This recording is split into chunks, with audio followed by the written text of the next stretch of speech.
Well, good afternoon. Yesterday, our government released our extensive plan for the second wave of COVID 19. It's a plan that delivers $2.8 billion in new investments to ensure our healthcare system is ready for the second wave of COVID 19. But as I've said before, it's the people who make a difference in the fight. It's the thousands of frontline heroes who put up their hand and put their community ahead of themselves.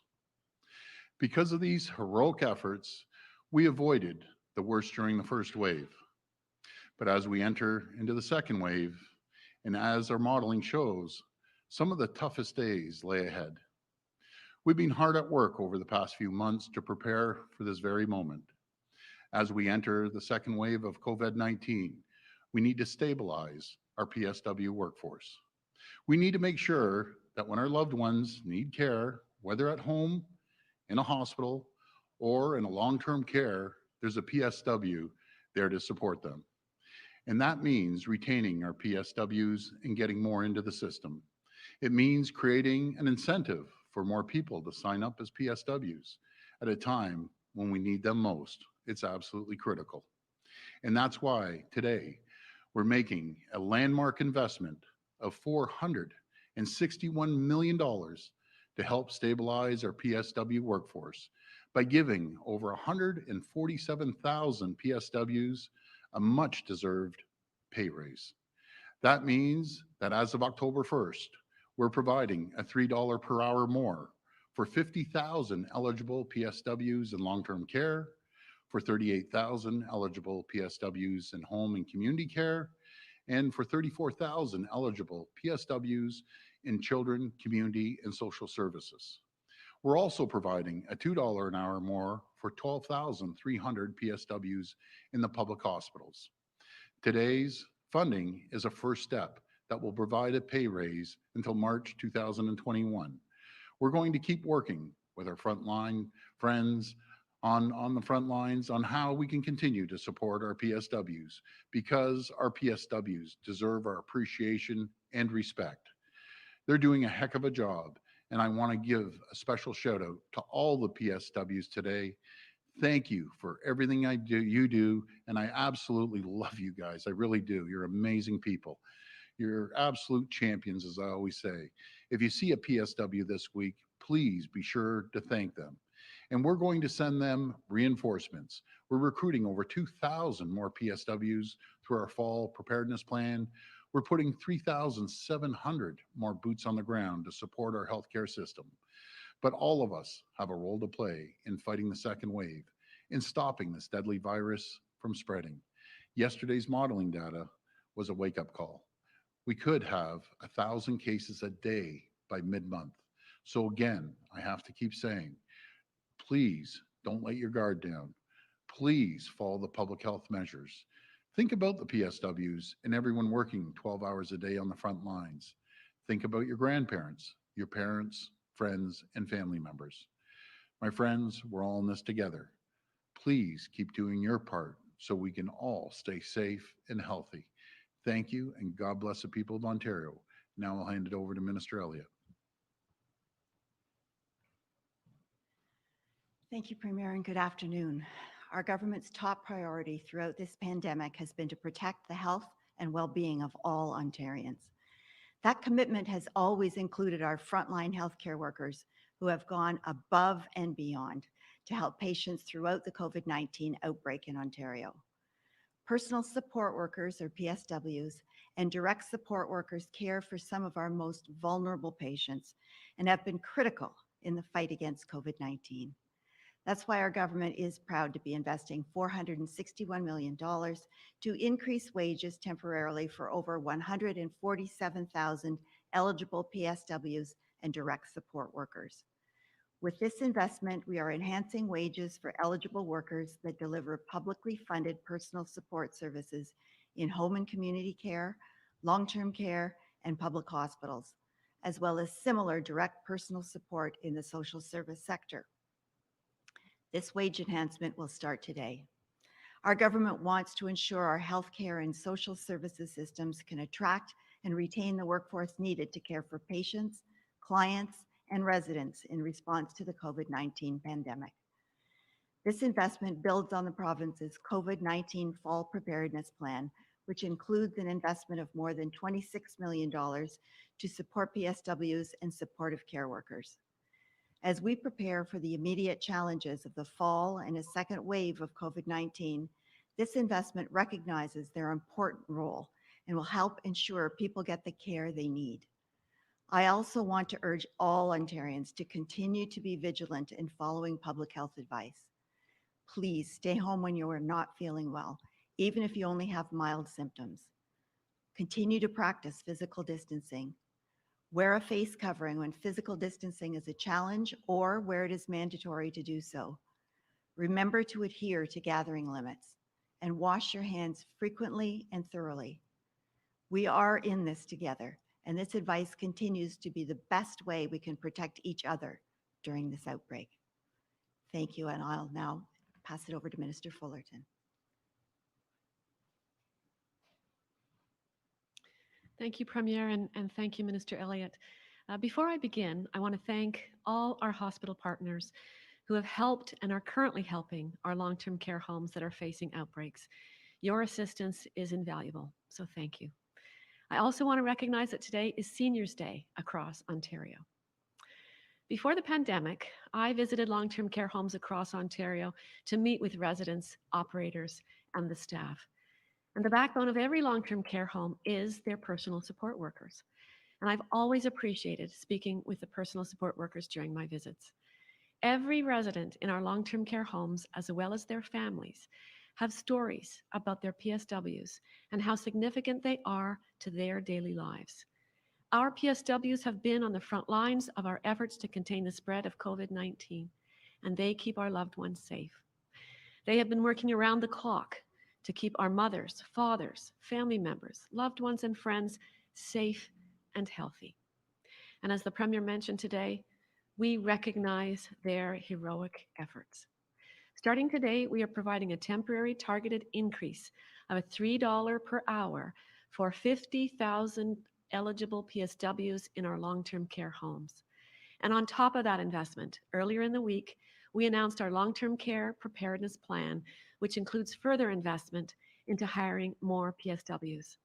Initiatives like the PSW Return of Service Program, which will recruit and place up to 1,000 new PSWs in long-term care homes by offering them a $5,000 incentive for committing to work in a long-term care home for at least 6 months. The PSW Fast Track will fast track 220 students with prior health experience in a condensed PSW program. And these graduates will be available to join the workforce sooner than students in conventional programs. The PSW Supportive Care Program, delivered by Conestoga College in partnership with employers, will train 160 new supportive care workers. This 10-week intensive training focuses on the skills and competencies needed to prepare individuals to provide care in a long-term care home or a home or community setting. Throughout this pandemic, I've been meeting with Miranda Ferrier of the Ontario Personal Support Worker Association. Your voice is being heard. Our government recognizes and values the importance of our personal support workers. I want to send a heartfelt thank you to our PSWs. You demonstrate daily your commitment and compassion to the people depending on you, especially in our long-term care homes. Thank you. That's great. And Ivana, I also want to wish all our seniors a happy Seniors Day. Folks, our seniors were the people that built our towns, our cities, our province, and this great country we live in. These are some of the seniors fought for our freedoms and democracy, and we can never, ever forget it. And we need to take care of our seniors, the most vulnerable. So I'll take questions now. Okay, we'll go to the phone line for questions. First question, please. Your first question comes from Sean Jeffords with the Canadian Press. Please go ahead. Hi, Sean. Good afternoon, Premier. Wanted to ask you about the announcement today.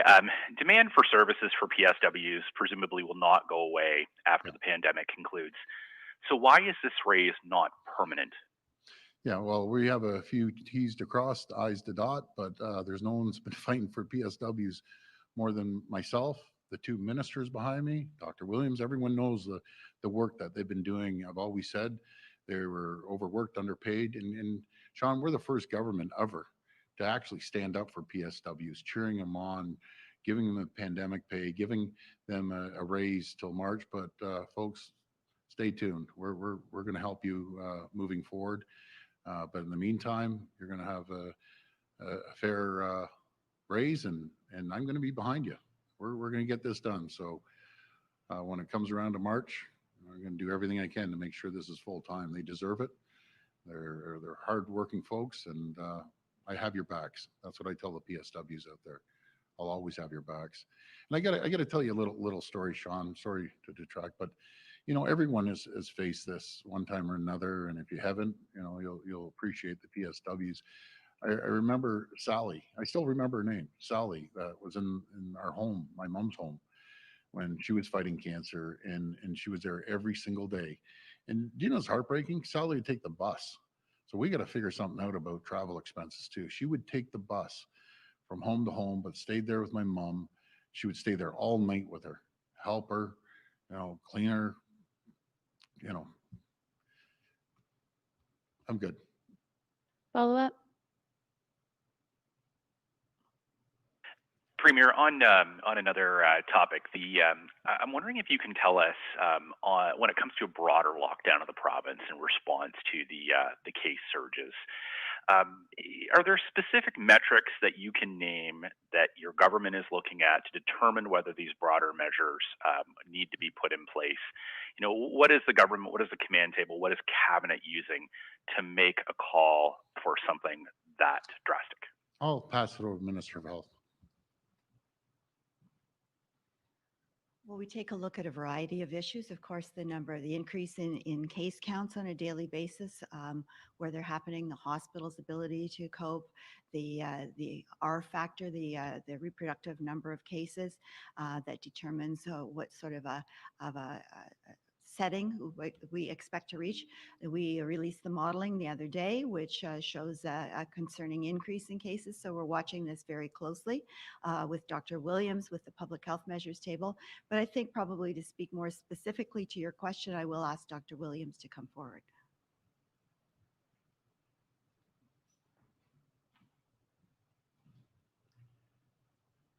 Yes, and thank you. And as Minister Elliott has already alluded to, there are a variety of different metrics that we use because each one has dependency on what the region or area we're looking at. And if you're looking at a large, dense urban center, some make more sense. If you go to smaller centers where there's less population spread over a large area, a few cases would bump some of those metrics up quite high on a temporary basis. So our public health measures team continues to monitor, as the minister said, number of cases. How's that change from week over week? How's it weekly trends? How's it in monthly trends? How do we look at reproductive, the R0, RE? Some have RI, different terms around that. How is that being affected there? The testing issues, local outbreak matters. There's many things that weigh into it, including the composition of the population, whether it's widespread, rural, remote, or dense urban. So these factors all play into giving the recommendations. And then when we get those ones, we continually review those with the local medical officer of health and their data, which is sometimes down granular to the local neighborhoods to say, what trends and directions are we seeing in your area? So there are data and metrics that we use, but there are nuancing of those data points depending on the setting and the use of those in different locations where you may get a few cases increase and all of a sudden you go from low to very high for a few days, not because you have a massive increase in numbers, but they're enough to bump your rate up. But then you have to take that into consideration. So as we look at moving things or backing things off, we're looking at trends over a period of time, not just by daily or by weekly, usually over the period of we call incubation periods, and then do assessment and then advise the minister and advise the premier and cabinet accordingly. Next question. Your next question comes from Lorenda Redekop with CBC News. Please go ahead. Hi, Lorenda. Thank you. Hi there, Premier. In terms of your announcement with the PSWs, why didn't this happen earlier, such as in summer, to prepare in advance for the second wave? Are you talking about the pay increase, or because we gave them the pandemic pay throughout the summer? Obviously, we need more PSWs. We're hiring over 2,000 of them. It's a tough job, man. When you talk to these folks and you go visit a long-term care, I love these people. They work their backs off for us, and we're doing everything we can to support them. I'm always going to be there for them, and they're incredible people. Follow up? To the testing backlog, we're seeing that it's at its highest point yet. Yeah. And I've seen criticisms saying that you should have done something sooner on that to prevent this from happening. Is there something more that you will be doing? And I know that these rapid tests are on the way. Yeah, well, just keep in mind that if I would have just sat back and stuck with 20,000 tests, we wouldn't have this problem. We ramped up the testing to over 40,000 consistently. We're going to continue ramping it up. But I just got to ask the folks out there, if you aren't showing symptoms, please just don't go get tested. We're doing quite a few different things. We've ramped up with the pharmacy testing with close to 80 pharmacies. We're going to continue building on that. 155 assessment centers. But the key to this whole issue, I always go to root cause, is the rapid test at home. And I know Health Canada is working very hard. I know the Prime Minister and Deputy Prime Minister are working very hard to get this approved. But this is a game changer. And just imagine if we could hand these tests out to everyone, be it long-term care or the educators and emergency service folks, or even yourself. It's a game changer. And as they described it to me, it's like a pregnancy test. You put the solution on and bang, it'll change the color. Then if it does show positive, you go to a assessment center. And the other announcement that the Prime Minister made about the Abbott testing, that's going to help. Don't get me wrong, but it's not the rapid test. And we're very grateful for the Prime Minister, Deputy Prime Minister for moving forward on that. But it's the other tests. And I have confidence in them. I really do. I have confidence that they're going to get this out. And I really look forward to it because it's a game changer. The last thing is the lab technicians. We just, I wish I could turn on a switch and all of a sudden lab technicians come rolling in. But I got to give a shout out to the universities that have offered to help. Western, you guys are amazing, and Guelph and really McMaster is unbelievable as well. So they're going to be coming on board. We just have a few things that we have to look at the regulations, and I just got to thank them. This is why I always brag about our universities and our colleges. Colleges are producing great nurses, I should say, and PSWs, and then here are the universities coming in with their expertise on the labs. So everyone's pitching in, and I just want to tell you guys I'm so grateful for your support. Next question. Your next question comes from Miranda Anthistle with Global News. Please go ahead. Hi, Miranda. Hi, Premier.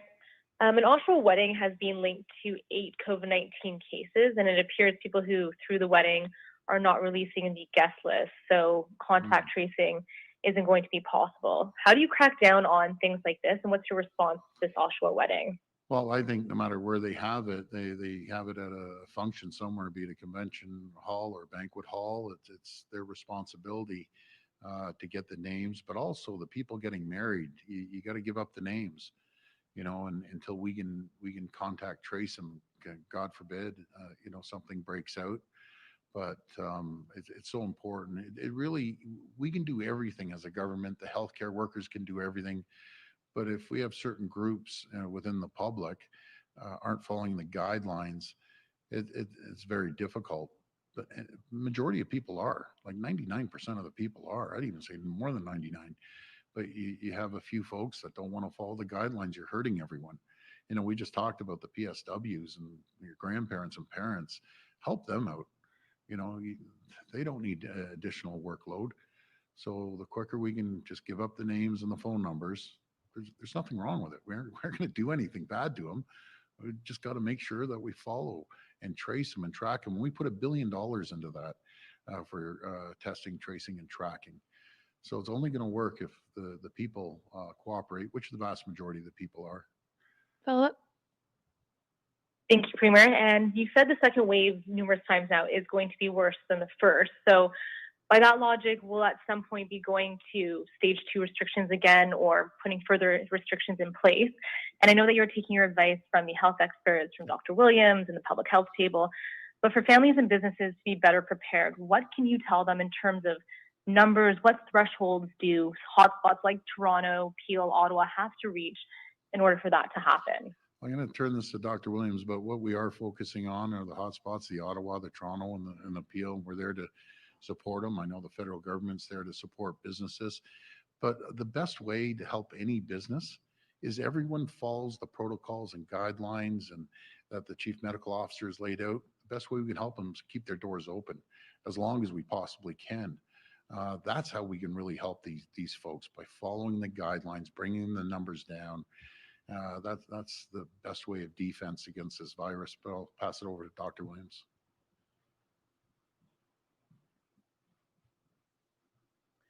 Yes, thank you, Premier. When people like to compare stage 2 and we're going to 3 and we're going back to 2.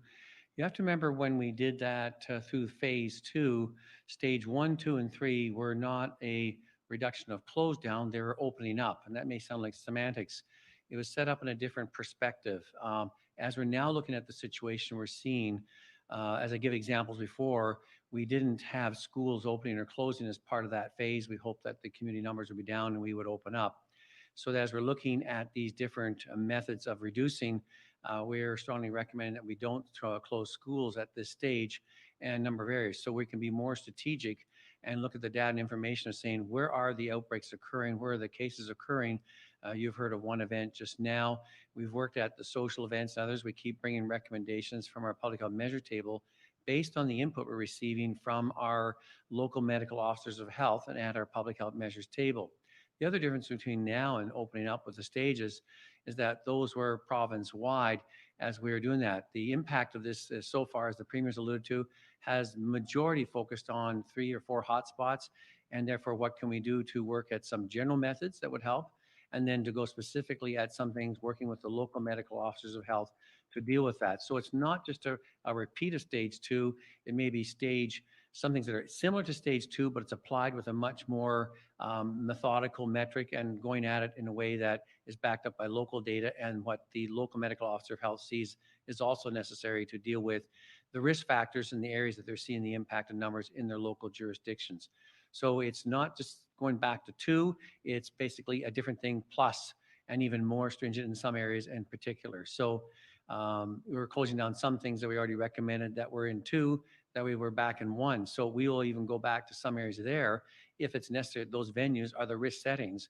Even if they were opened up after stage 1 to 2, we might choose to close them now and leave some other ones open. So we have to be much more strategic and much more, the term is used, surgical. I would say more targeted and more meticulous on how we're going to apply those as quickly as possible. Next question. Your next question comes from Laura Stone with the Globe and Mail. Please go ahead. Hi, Laura. Hi, Premier. Just on the point about additional restrictions, we're hearing there may be additional restrictions placed on restaurants in the near future. Are you planning on closing indoor dining in restaurants in certain hotspot areas, or what other additional measures are you going to take? Because surely these businesses need a heads up if they're going to be facing additional restrictions from the government. Yeah, good question.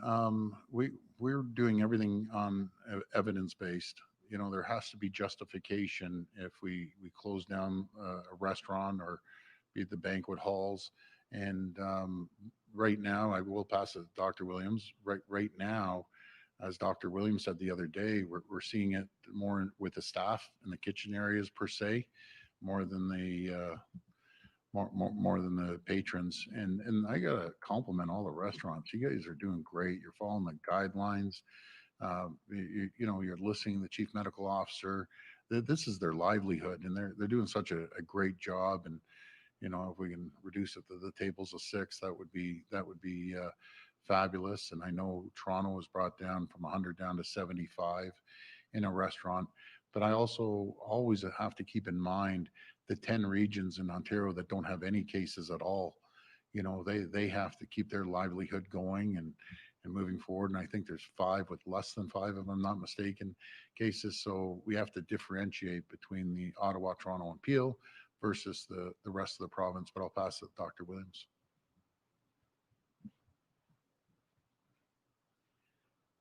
Yes, well, the Premier's covered most of the points there. What we're looking at is the data.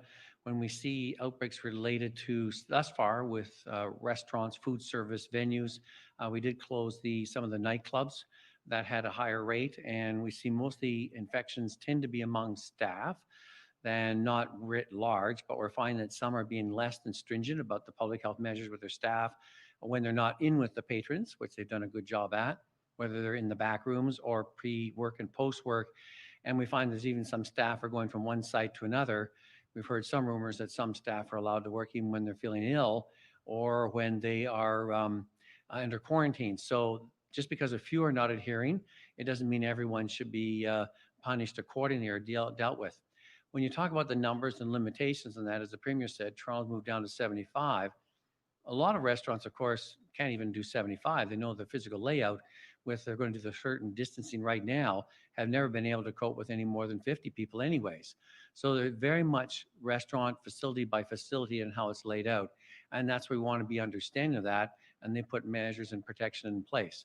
Nevertheless, if we see trends and directions in certain areas and it's backed up with data, we may have to move to further do some action. But this time, we're taking the information and advice from our local medical officers, their data, their outbreak information, and working with our other team in outbreaks as well as with Dr. Heyer to identify any trends or directions. And that's what our public health measures table, if there was a concern to do something further, we would bring that back to the minister as well as to the Premier and Cabinet for further decision making. Follow up? So just to clarify, Premier, is there anything imminent coming to the restaurant industry? And can you say yes or no whether indoor dining will be closed, at least in these hotspot, quote unquote, areas? Not right now. Again, everything's on the table. If you ask me, in 4 days and we're up over 1,000, things could change, but not right now. We just want everyone to continue following the guidelines. And I just want to try to help these restaurant owners. These folks, they're holding on by their fingernails. So just practice social distancing, again, hand sanitization and so on and so forth. But they're doing everything they can to stay afloat. Next question. Your next question comes from Rob Ferguson with the Toronto Star. Please go ahead. Hi, Rob. Hi, Premier. Just going back to the personal support workers, they got you gave them $4 an hour along with a lot of other people in pandemic pay. So I'm wondering why you went down to $3 for this, and how you think that's going to affect retention, and also what do you mean when you say eligible personal support workers? Who's not eligible? Well, I'll pass that over to the Minister of Health, but the vast majority of them, it's over $400 million we're putting out to support the PSWs. And believe me, I'm going to fight tooth and nail to make sure we continue this past March. And I know Minister Elliott has been a champion when it comes to supporting our PSWs, and they're doing great. So actually either minister, because I know Minister Fullerton's been a champion. She's been on to me constantly about PSWs, supporting them. So they're both very, very supportive. So I'll pass it over to either one. Well, in terms of who would be eligible, it would be anyone who is working in our publicly funded organizations, our hospitals, long-term care homes, and home and community care. And as for the amounts, how we determined that, what we were trying to achieve was a level of equity, I guess, amongst the different partners in the group, with hospital workers generally tending to have higher salaries. They have some benefits as well. Home and community care, PSWs were among the lowest paid. So we were trying to achieve more or less a balance in terms of equity, so that with these changes, we wouldn't have a group of PSWs from one area, say hospitals, leaving to go to long-term care homes, or people going from developmental service workers to home and community care. So we wanted to make sure that we could achieve that sort of equity, and that amount, it was based on comparisons we had with other jurisdictions, and I think we've landed on the right spot. Follow up? Thanks, Minister. Yeah, I know the equity was an issue. Just going to switch gears over to the testing backlog. It's up, I think it's north of 82,000 today, and like Miranda said earlier, that's the highest. What's this doing to the delays in people getting test results? 82,000 sounds like a full 2-day backlog. Yeah, I'll pass this over to the minister again. Thank you. Well, we are working very diligently to try and reduce the backlog that, as you know, the samples or the specimens are only good for 3 days and then they spoil and people have to be retested. So we understand how urgently this needs to be addressed. We are putting, as we've mentioned before, $1 billion into testing, but also lab analysis and case and contact management. We are looking to boost our lab capacity. We started originally with just Public Health Ontario, able to do about 5,000 tests per day. We now have a network, but we're building on that network, and we've reached out to our universities who are coming on board very shortly with significant lab capacity. And so that is what we're working to put together very shortly so that we can process those tests in time. This will be the final question.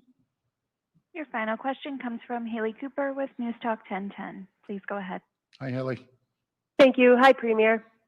When it comes to reporting on COVID cases in schools, we wanted to know why there's a category that says not identified and why we can't just say if it's a staff member or a student and why there would be a privacy issue. Yeah, good point. It could be a custodian or other support workers. I'll pass it to the minister. Thank you.